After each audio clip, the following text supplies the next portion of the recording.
Hello, Tom Maguire. So I'm going to be reviewing the book When All Is Said by Griffin. This is her debut novel. It's been described as a stunning debut novel. I completely agree. I think it's absolutely fantastic. It's a lovely, lovely book. It is really, really sad though as well. It's about an old Irish farmer called Morris. And he is basically toasting the five kind of most significant people in his life. So he goes through the book. He starts with the first toast.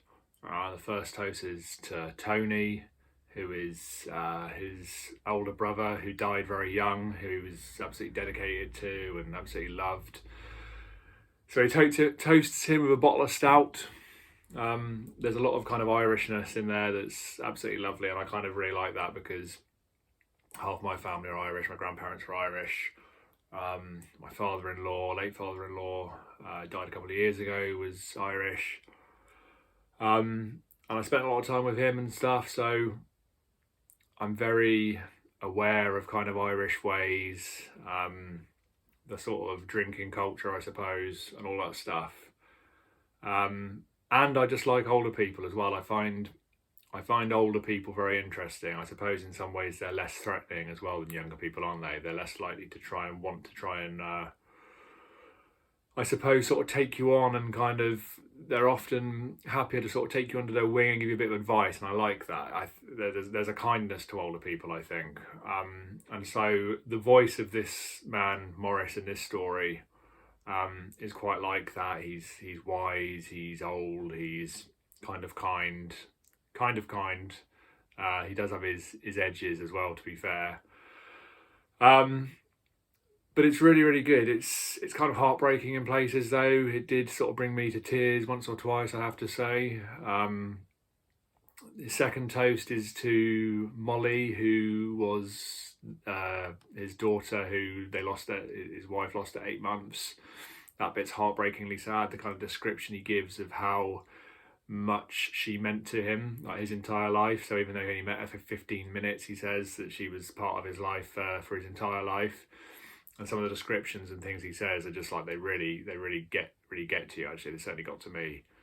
Then we've got the third. The third toast is to his sister-in-law Noreen, who they sort of said at the time was suffering from melancholy. They said, and she was committed to an asylum, which was fairly common in those days. I've mentioned before that I work in social care. I'm a social care consultant. I'm very aware of how we should be treating people, how we have treated people in the past, and how we continue to treat people. So anything to do with kind of social care, mental health, asylums, medical models, not treating people with anything less than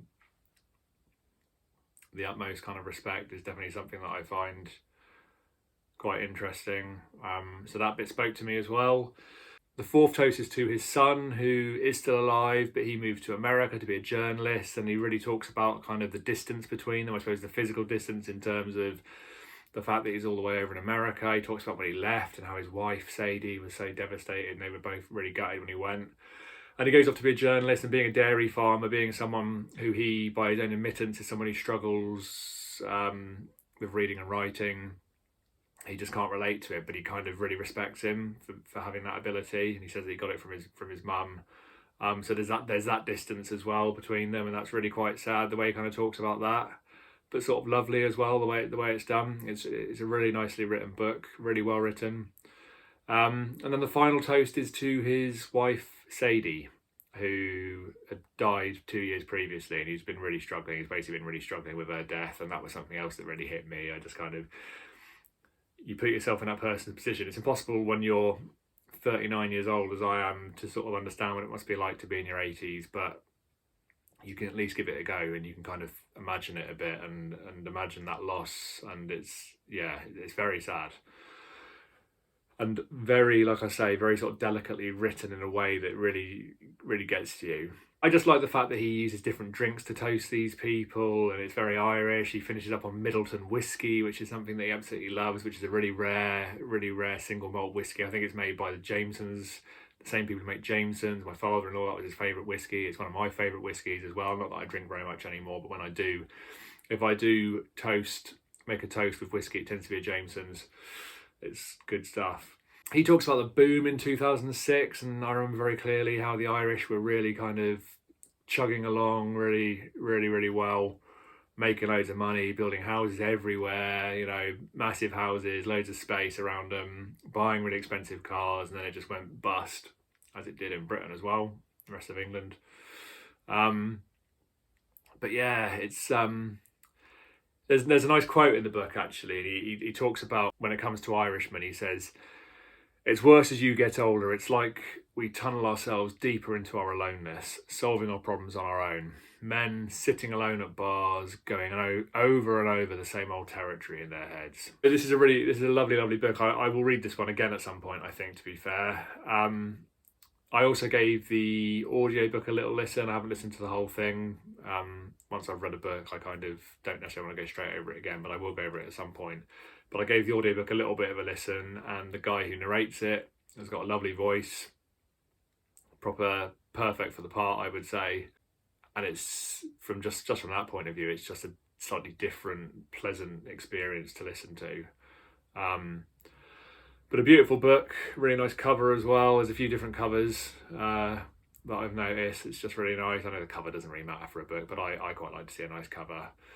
But yeah, I'm not going to give any more spoilers. It's I know I often say this channel is mainly around personal development, but you know, when you've read a couple of hundred personal development books or strict personal development books, you tend to sort of realise after a while that actually you gain more from kind of reading other stuff. And obviously this is about love and loss and grief and the complexity of life, as one review put it.